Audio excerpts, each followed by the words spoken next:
अब्बा जी रहने दे, क्या हो गया है? हमें नहीं पता करना, रहने दे। इस तरह घर में दरारें और दिलों में नफरतें पैदा होंगी। नहीं,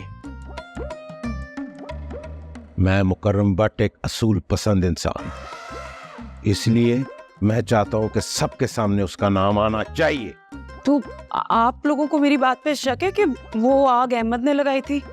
मेरा नहीं ख्याल कि मेरे इस फैसले पर किसी को एतराज होना चाहिए, और तुम नहीं चाहोगी कि मुजरिम तुम सबके सामने आए।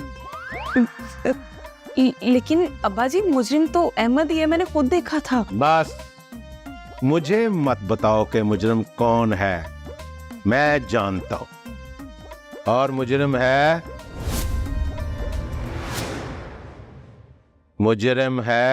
मैं हूं मुजरिम।